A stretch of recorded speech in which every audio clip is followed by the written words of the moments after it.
Hello, lovely friend. I am Dr. Mary Barson. And I'm Dr. Lucy Burns. And this is the Real Health and Weight Loss Podcast. Hello, lovelies. We are super excited to be bringing you this series in menopause where we're interviewing guests on their expert subject regarding perimenopause, menopause, and beyond. As always, any information in this podcast is just considered general advice, and we would urge you to seek medical attention if you have any concerns about your health.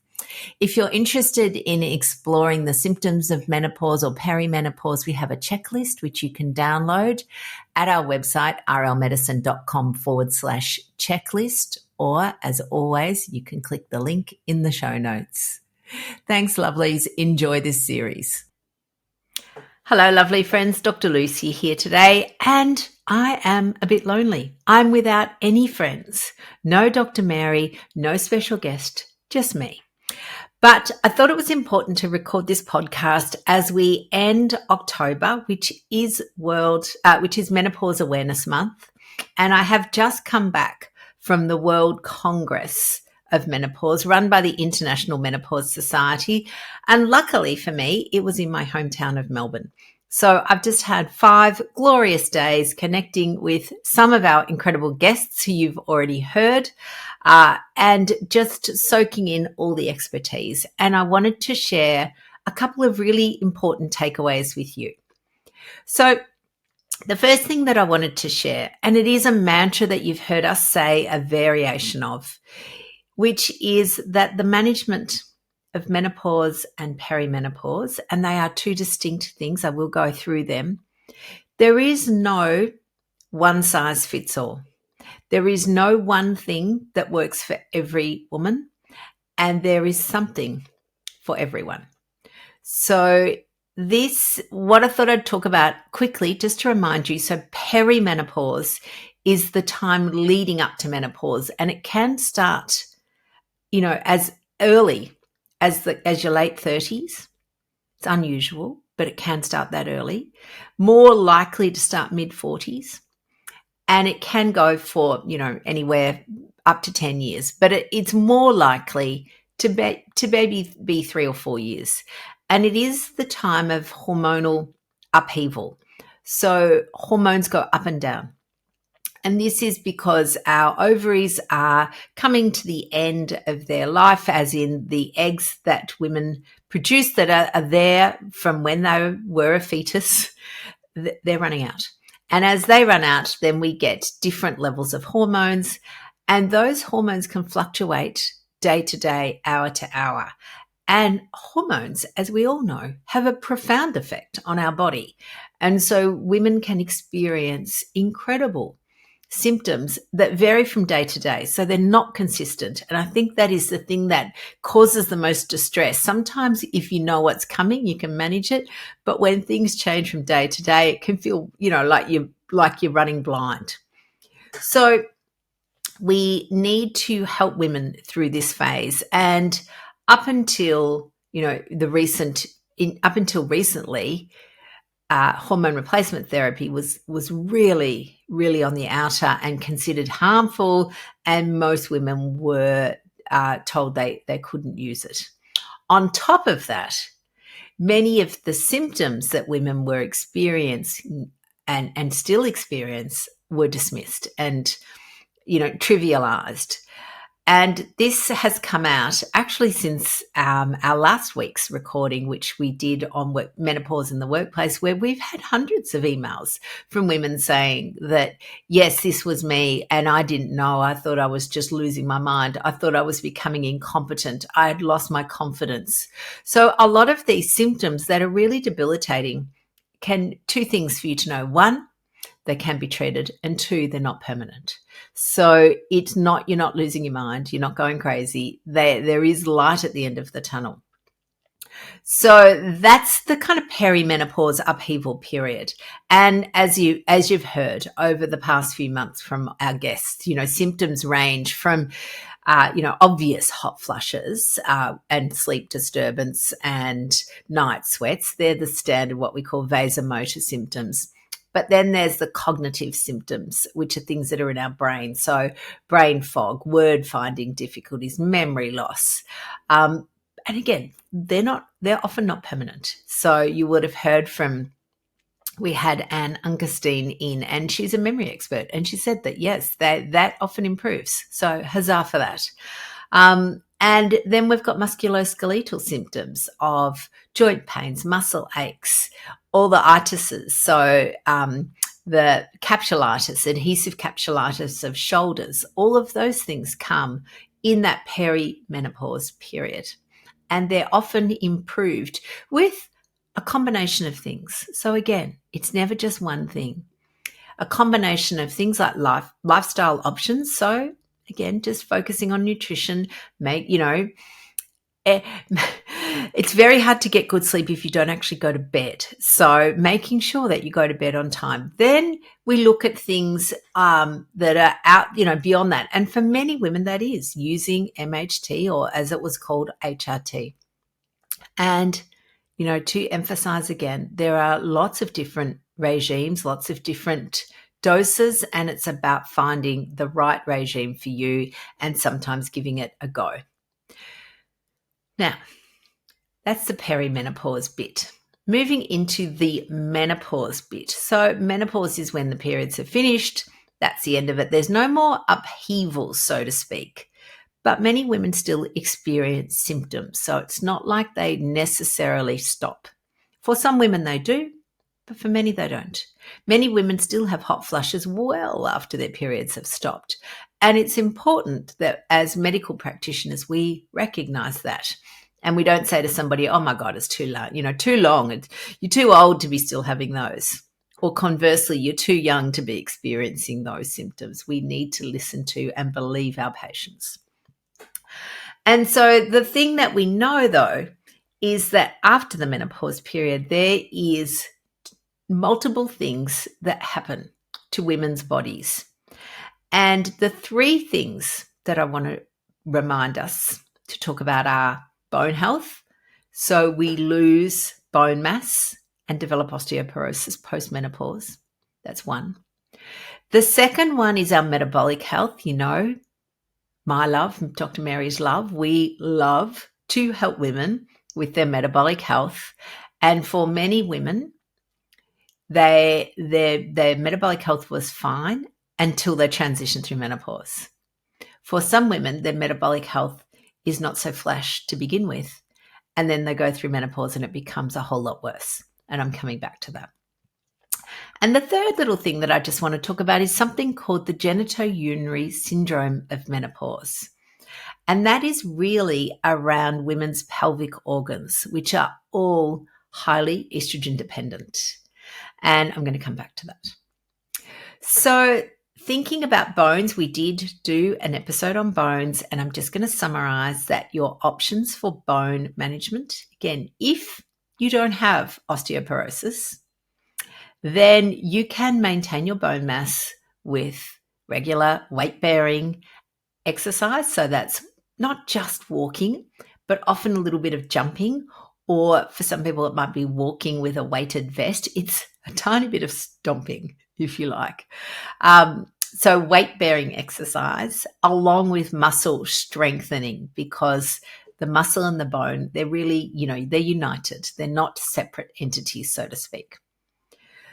If you have osteoporosis or osteopenia, then really the gold standard is looking now at MHT as your management and working, again, obviously all of these need to be done in consultation with your doctor, because there are still some women that can't take or don't want to take hormone replacement therapy, and that's their prerogative.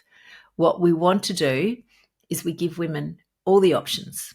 Everything's on the table, and they need to then choose based on what suits them, their lifestyle, their beliefs, but they need to be well informed with accurate information. And unfortunately, that hasn't been happening for a long time. So that's the bones bit. Metabolic health, my love, as you know.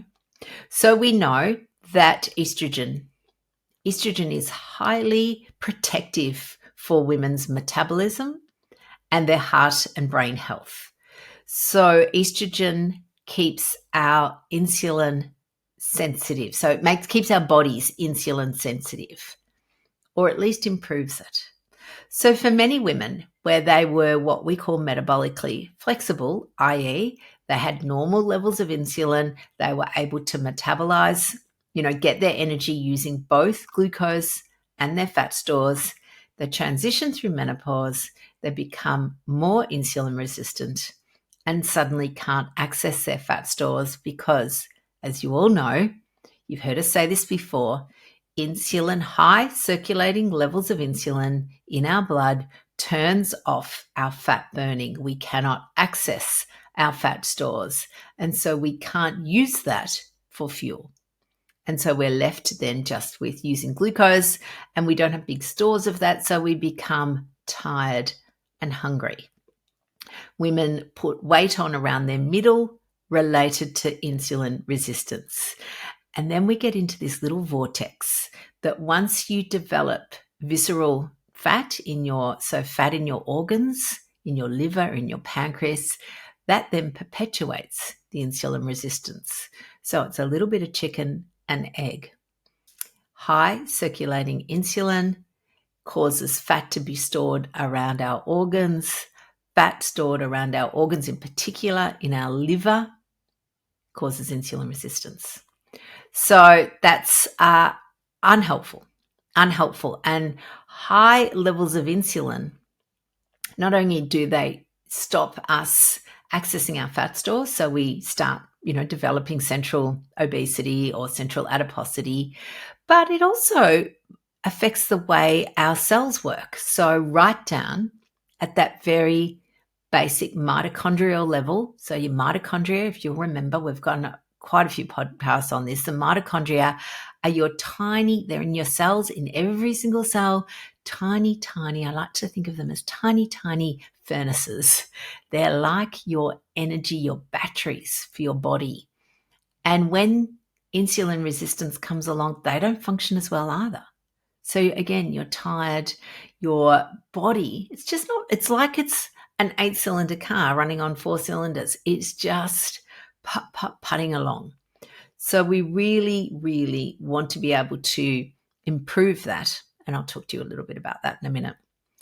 And then the third thing that I just want to talk briefly about is something called GSM, genitourinary syndrome of menopause.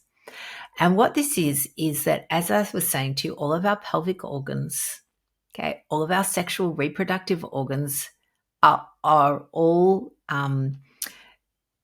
have buckets and buckets of estrogen receptors, and they're all what we call estrogen dependent.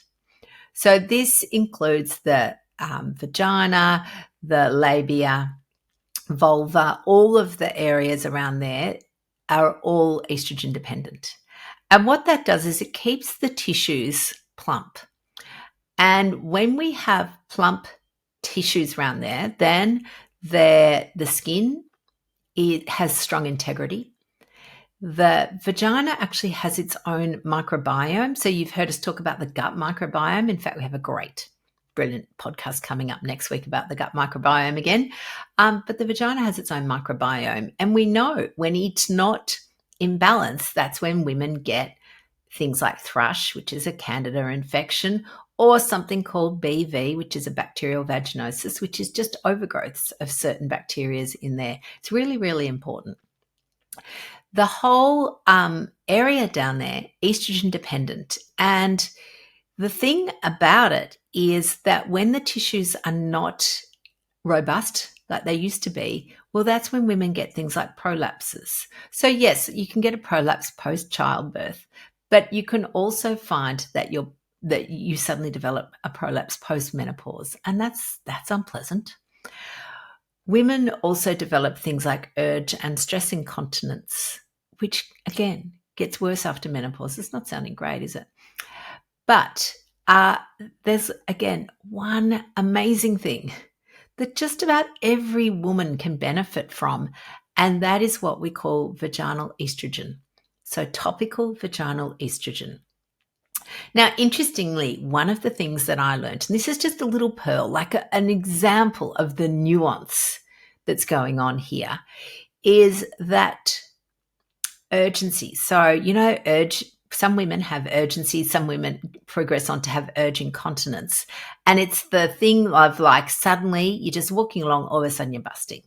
So that might be, and the commonest one is, the latch key. So you're coming along, walking to your front door, and all of a sudden, as soon as you put your key in, you're busting.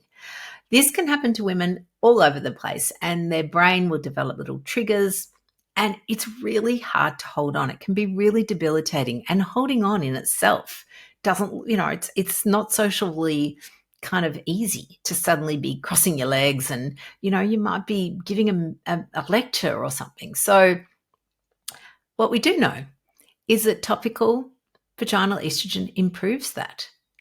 And interestingly, and again, this is a little nuance, systemic estrogen, so whether you take that through a patch or a gel or even a tablet, that will make urge incontinence worse, which doesn't quite make sense, but that's what the research is showing.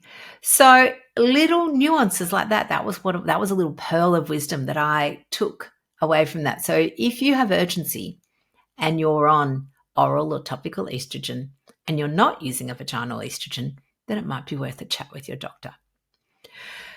So the thing about all of this is that things are still coming out in the research. And I think what's happening is that symptoms that were previously dismissed as being nothing much are now being, women are being heard. Women are being listened to. Things like brain fog, it's not that they're not that you're stupid. It's not that you've got no intelligence. It's just that, again, a combination of estrogen, which is their brain receptors, but also insulin. Again, insulin resistance. We know that people who have insulin resistance, their cognition is not as sharp as it used to be. There's stuff we can do. That's the whole point. It's not that you can just go, oh, well, God, you're just, dithering old woman. You're not. There's stuff we can do. And this is, of course, the thing that Dr. Mary and I love showing people, love teaching people. We absolutely passionate about improving insulin resistance. Now, we say this a lot. We really do. But there's lifestyle measures that you can take. And I guess the thing that I was heartened by at this symposium, at this conference, was that almost every speaker said, that you need to do lifestyle. You need to look at lifestyle factors. We need to look at things that women are doing, things that we can change. And we need to look at, do they need hormones or do they need other things other than hormones? And again, there's a whole heap of medications that are outside the scope of this potty to talk about, but there's lots and lots that we can do to improve the situation. And I know that there are people out there who think that, well, it's natural and we just need to go through it. But childbirth is natural, and two things happen. Women often need help in childbirth because for some women, without medical intervention, they would die, and that's unhelpful for everybody. But also, women have medication and pain relief in childbirth. Not everybody, but some women do, and there's no shame in that. Pregnancy, there are some women who breeze through pregnancy, and there are other women who are hospitalized with morning sickness or hyperemesis gravidarum. Everybody is different, and just because one woman breezes through menopause or perimenopause doesn't mean that is the standard that every other woman should be held to. What we want to do, though, is give women choice. We at Real Life Medicine are pro-choice. There is no one size fits all. There is some things that work. There is something that will work for everybody and nothing that will work for everybody, if that makes sense. So As part of that, this is why we are passionate about lifestyle medicine. And I've talked about the 4 S's. I've recently added 2 more. I will remind you of the 4 S's. So the 4 S's: sustenance, which is really nutrition. And as you know, we do low carb nutrition, and we do that because low carb is a powerful lever to improve insulin resistance. It gives your pancreas a rest. We prioritize protein because most women undereat protein, and we need protein for just about every cell in our body. So obviously muscle, but proteins also form the basis of all our enzymes, our hormones, all of our skin, joints, bones, they're all proteins. So we definitely need protein. So sustenance, we know stress management is important. And I'll tell you what, I was so excited to see a slide that talked about the effect of cortisol on weight management. We've talked about it a lot, but it is always good to have it validated at an international conference. So there is absolutely no doubt that excessive stress increases insulin resistance. It increases central weight gain. And remember that the way that we need to learn to manage stress, it's not the absence of stressors that makes stress, that is stress management. It is a skill set. We teach it all the time. We talk a lot about hypnosis, meditation, tapping, journaling, breathing, counseling, CBT, something called cognitive behavioral therapy, and DBT. All of these are stress management techniques. We talk about obviously strength training, okay? And the reason for that is that muscle is your metabolic organ. The more muscle you have, the more sensitive your body is to insulin. So the less insulin resistant you are. We talk about sleep. Again, sleep is your superpower, and I understand in the perimenopause period it can be hard. There are lots of times in our life where sleep is tricky. Raising young children, sleep is tricky. When we're stressed, sleep is tricky. I get that. But there is also a large proportion of us that just don't go to bed. We sit up all night watching Netflix. We scroll on our phone. We drag ourselves into bed at midnight and then get up at 6 o'clock and wonder why we feel exhausted all the time. So the first step is to go to bed a bit earlier, and to really prioritize and value your sleep. There's interventions, obviously, for other sleep disturbances, and we do know that people need things like CPAP machines if they have sleep apnea. Again, night sweats can be improved with hormone replacement therapy. There's all sorts of things that we can do to improve the situation, but step 1, go to bed. And then I'm just going to add in a bit of sunshine. And again, having just come back from a glorious holiday in the sun, I can tell you sunshine is helpful. We are circadian beings. We have circadian rhythms. We all know that.